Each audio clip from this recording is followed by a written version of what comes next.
Hi everyone, on today's edition of Culture Shock Unity, I have a special guest. I have a special guest that'll be joining me and sharing his experience. So before we start, hi, this is Genevieve. In today's video, we are doing Culture Shock. Being a Nigerian living in Italy, I'm here to talk about Culture Shock here in Italy. Okay, stay tuned. Please like, share, comment, you know the gist. Thank you. Okay, let's go. Welcome to Genevieve Dynasty. And before we start, please help me to introduce yourself. Okay? Hi, good day everybody. I'm Father Anthony Osenige, a missionary priest working in Italy. Bless you. You're supposed to bless me. Now I'm the one blessing you. You already blessed. As a mother, you can bless as well. Oh, okay. Thanks for that, Marto. All right. Let's get back to Culture Shock. Before we start, can you tell me the expectations you had before coming to Italy? Actually, years ago, before coming to Italy, we were told you're going to Italy and then you're going to Napoli. So we had to go check on net Napoli and what is all about Napoli. My expectations were very high because I had to really think of and then go to research where Napoli is and what Napoli does. I was interested actually in the football club. And then the food they eat. But then it was not okay for me. I needed to go and see. I had high expectations of many things. Do you know that Napoli invented pizza? Actually, I never knew until I think I saw a video made by you. And I had to do some research as well. I think Napoli has good pizza. Yeah. We talk about it. They have all my life in Italy.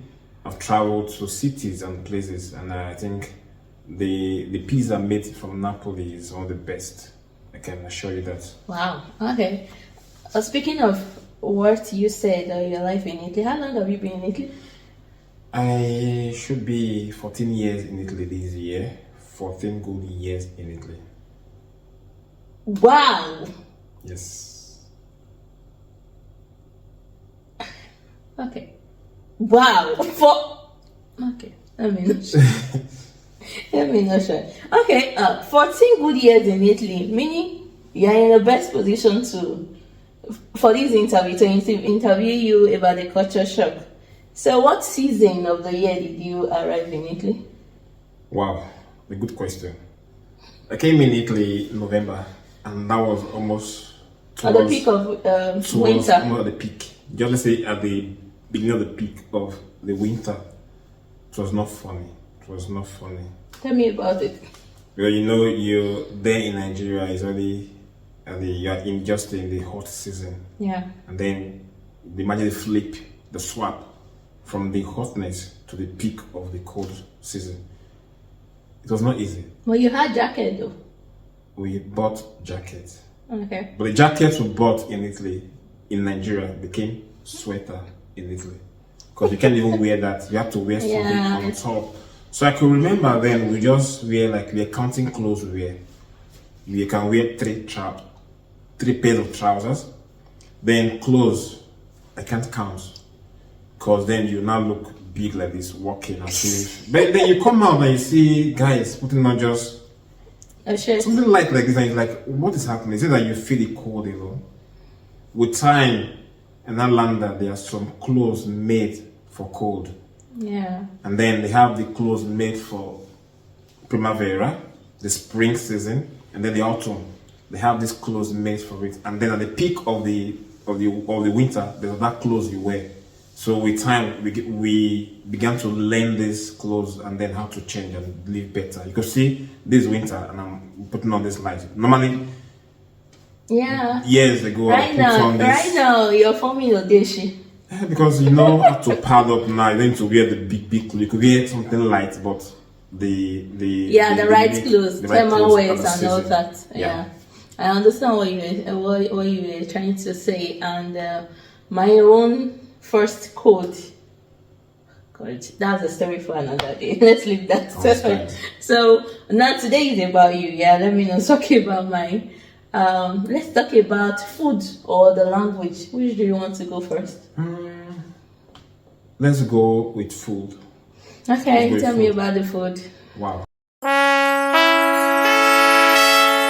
I remember we landed in, although we had some of the experience in the on flight. You eat something on flight and you don't know what you eat actually. Just eat so that you stay well. You don't know whatever they serve you on the flight. Your first time, that was my first time of taking a flight actually from Nigeria to that international flight. Yeah. So I actually, so like this is what you expect in Italy, but a different thing. I think the taste bud when you're on flight is different from what you get when you come down. I don't know. I think I've had something like that. That when you're on flight, your taste bud tastes different. But leave that for now. When we came to Italy, actually, we meet with food. In the morning, you think of Nigeria now. You want to chop Nigeria food in the morning. You go chop solid food now. But you get to this place, what you see is coffee. Coffee. If you don't take coffee, you want to take tea. And their tea is not like the Nigeria tea that you put. It's not Bonvita, it's not Milo, it's not. What you see is just hot water, a tea bag. They just tell you you need English tea or a classical tea or tropical tea. You just choose whatever you feel like choosing. You put it inside, and then sugar. Maybe you ask for lime, you put it as well, and then that manage. And had a shock. We went with some priest friends. They came around to visit. So can you just go to this fast food and eat? Look like Mr. Biggs we have now. Yeah. We have this one time McDonald's. No, McDonald's here they have in Nigeria is different. And then you want to eat something, want to eat food. So we got there. It was during the summertime. And Italians eat this kind of rice. We call it our own a fried rice, but theirs is not fried rice. It's a white rice, but they put all the slices inside, and it is served cold.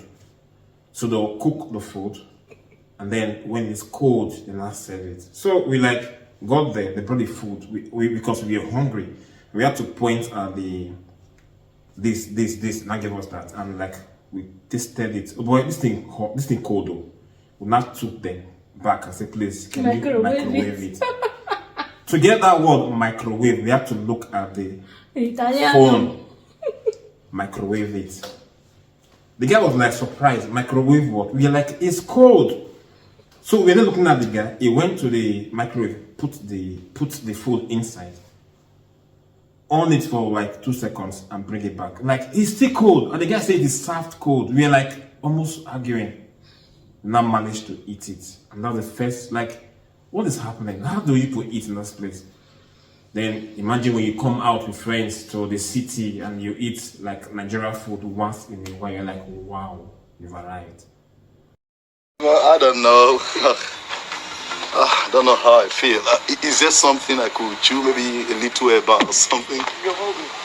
But as time goes on, you realize that you just have to get used to the food. Because they are nice, they have good food. Yeah, Italians eat very well. They have pastas in different forms. So they eat, you can say maybe they have pastas, but pastas made in different forms, and then with their meat and everything. So that was my shock with food. I was really not at home. Then, the one that will shock you, we're eating grass. Huh? We just, after eating the main course, we call it then grass and meat. You mean vegetables? Vegetable. So it's raw, you see, it's not like the Nigerian vegetable that you cook. This one is just raw vegetable. Salad. Salad, thank you. I know, you know the names now. Gosh. I still call them grass because I still have the expense of grass. You're not what are you? You quack your friend and say, man, boy, we chop grass, so don't on goats. So that's how it was formed. We're don't chop. But the time you start getting the taste of this vegetable, wow, you like them. You now do with them always, and it becomes fun for you to eat those grass vegetables. Typical Nigerian. You're eating grass. Still, there are some people who have stayed for years that cannot even eat their food. Yeah, some are not even willing to They're try not willing it. to try it. They still stay with that African food. But for me, that rice though, I've not tasted it and I'm not sure I'm going It's to good, eat it's it. good, Yeah, it's good, no, it's it's good good. now, but that at Good. first It contains it wasn't good. It's rich. It's rich. Yeah, because because they do it with their minestrone, right? different. That- There is a mixture of vegetables, egg inside. I mean, you know, the food is rich. It's rich. It's rich. Yeah, now you know it's rich though. That Yeah. first time it wasn't rich. The first time was You were try. shocked. It was, no, it's So rich. now let's It's talk rich. about language barrier. Wow.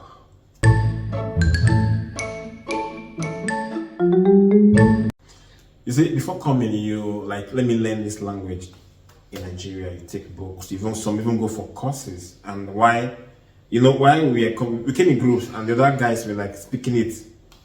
I haven't learned it all my years in seminary, but when I got, it was a different thing when I got to this place. What you speak at home or what they speak is the same thing, but you don't hear what you've learned because they speak very fast. You're like, what? Like the born journey you had at home, you learned is a different thing. You now got to learn that in different provinces they have their Italian dialect. Unlike back home, we have dialect, which are language is different from, but these people is one Italian, but different dialect. And the classical ones, you don't even hear them speak it like that. Maybe you hear it on TV, maybe you go to conferences, but then people don't speak the classical one like this. They have their own way they tune it, and you have to really be in that place to learn what they speak. If not, you speak the classical one, everybody understands it. But when you go to a particular place, like you want to go to Napoli and speak Italian, you are your own. Go to Sicily, they have their different. Toscana in Firenze, there's a different. I think this is where the Italian starts from. This is a classical Italian land. But then when you go to Napoli, my friend, Vabo. you will not hear anything they speak. If you go to the Italian people, that is the Italians that stays in the street, you'll be lost. You don't know what they speak. You don't even hear what they speak. And Sicilian as well. Sicily, the same thing. And then you now go to north, to Milano. It's a different thing. So you can't just learn what you speak out in Nigeria and come. You'll be lost. So you have to stay put in a place and learn the language. You can speak perfectly your own. When you go to these places, you are lost. Because then some of them don't even know the right Italian to speak. And then you now find that you even speak better than them and you write better than them in the Italian language. I had a serious shock then. It was time to go to mass that day. A priest came and took me to church. No, not a priest, sorry. I prepared my homily. I left it in the kitchen, so I had to repeat because I repeat, so that I will not make mistakes. You're memorizing it. Yeah, you just like go. So instead of using repeat, you were memorizing it. Exactly. Yeah, you were cramming it. Thank you. So I left the piece of paper on the table in the kitchen when the guy who came to pick me came. So he horned and like, he's here. So I had to rush. I left the paper in the kitchen on the table, took my bag, and then jumped into the car.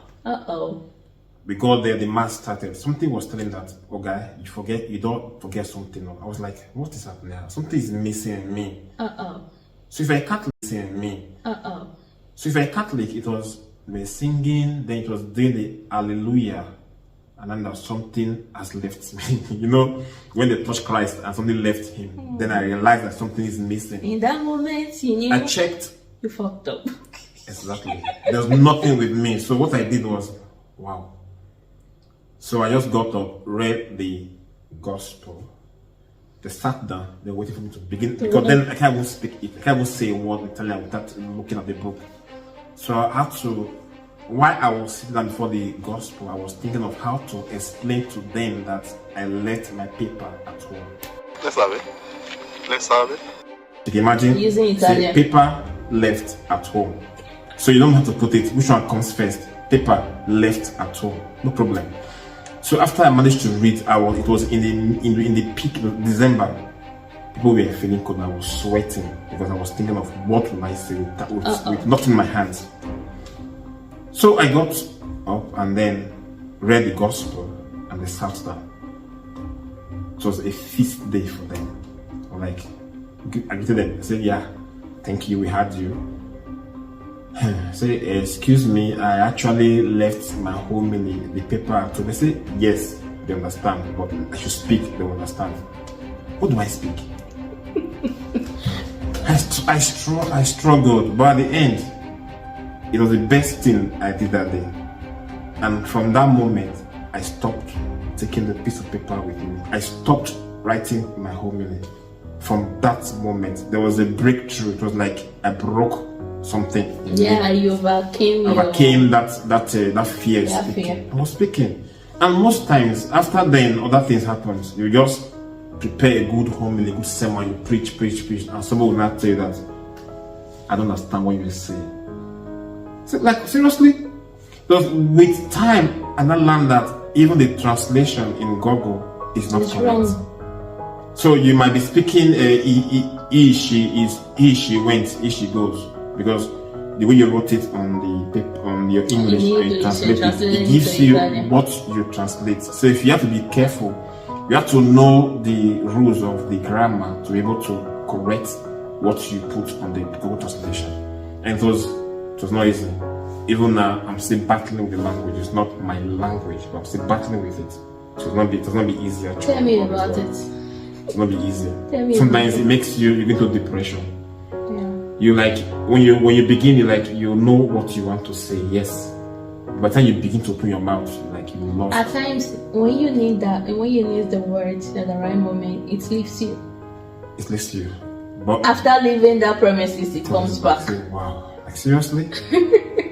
So then you're not going to, you begin normally, but when you're not going into using past tense, future tense, you are lost. Like, they have different words for this. Yeah. They have different expressions. Like English is just straightforward, but Italians, they have, you know that Italian nouns could be feminine or masculine. Yeah, gender. They have gender. Their nouns have gender. All their figure of speech have gender. You can't use a boy for a girl because you mislead your listeners. And it has been these shocks I have with me. So what was the first Italian language you picked up from the streets? Mine, I'll go first. Mine was Pero. Pero. You know the city center, Centro? The city center, I was walking one evening, everywhere, Pero. I'm like, what is Pero? So when I googled it, Pero, it means however. I'm like, and everybody's using however. Even English speakers, we don't use however like that. Their statement, however. You like somebody else saying however. So what was your first language you picked? You know, I studied in the East, and I was told that before you learn a language, you learn the bad words in the language. Oh, yours was the bad. So mine was the bad, offensive words I learned before I learned the good ones. But then I can't say it on live. No, we don't want to hear it. But then something happened again when we went to watch a football match when I came newly. So I think the kids noticed that I will always say C. C is yes. Whatever they say, you see. You say that's the first thing you learn. C is yes. So then I came around and I was like making jest of me. So whatever they say, I'll say C. And they'll burst into laugh. Even if they're insulting you, see? They're actually insulting me. I'll say see, they'll laugh and laugh. They'll come again, I'll say see. So later I now learned that what they were saying were offensive words, and I was saying see. It's like, they ask you, are you mad? See. Are you okay? See. Are you sick? See. You could imagine. So if you don't, the language could mess you up. And then the first mass when I came during, it was the Christmas time. I followed an old priest to the mass, and then after the gospel, I sat there because I knew he won't call me. But he pointed at me and asked me to preach. So I was like, from nowhere. He just pointed me and said, with the language, say preach. So I was like, you know, when you can't express yourself, you know what to say. I was like asking him with sign language, what should I preach? So he said, this Nigeria don't want to preach, so let him preach. So I felt bad all through. My Christmas was bad because it was like a shame that you can't even talk. You want to say something, you don't know how to express it. It's difficult. It leads to depression. You become lonely. The words you say will not be in your head, within your head. And then with time, actually, you let go, and then these are experiences. You break your shocks, and then you feel like going off. Yeah. hasn't been easy. Staying in Italy is not easy actually. What about the music? You like their music? Wow. Learning the language, you must learn the music. Yeah. And I like the music very, very well. I like the music. So I learned with the because I am a music lover. So in my lonely days time in Italy, I had to play their songs. So I picked most of their words from their actually, when it helps you in constructing the sentences. I picked some of the expressions in their music. The expression I picked it, and then the Bible also helped me to learn the language. Each time with the gospel, you're reading a gospel, you know in the language, so you know okay, this is what it says. So the gospel at first taught me language, and the music accompanied it. So just the balance. Say the language is romantic, and then in their music as well. You put it there. You learn from their music as well. Is the language romantic? Yeah, the language is one of the romance language. When you know it. Let me tell you, these parts have the romance language. Like, when you know it. It's good. Not us that is doing CCC. You've moved beyond that level. Not us that is doing CCC. So when you know the language, it can be romantic because Italian language is actually sweet when you know it, because I love listening to their music. Okay, so thank you very much for sharing your experiences with me and my viewers. Hopefully we'll do part 2 of it when you're free. Okay, I hope so. Thank you very much, because I noticed one thing about your hand gestures. So maybe because 14 years in Italy, now you're not Italian. So maybe you tell me. The gestures are there. The gestures are there. You learn these gestures very well. Italian with hand gestures. If you go to the northern part, the west, I think each parts have their gestures. Hand gestures. Napoli, Sicily, they have their own gestures. This one is buono. When the food is sweet. It's sweet. What are you saying? Kiddish.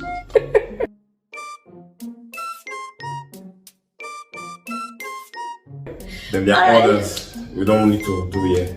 I'm sorry. Alright, so maybe we'll do part 2 of that when you teach us hand gestures. Not me. I won't be available for that. I'm sorry. Why? Why are you breaking? I'll tell you. Why are you breaking our hearts? Vivia. You see, you say you will not teach us, but you've taught us story. This. Vivia. You see?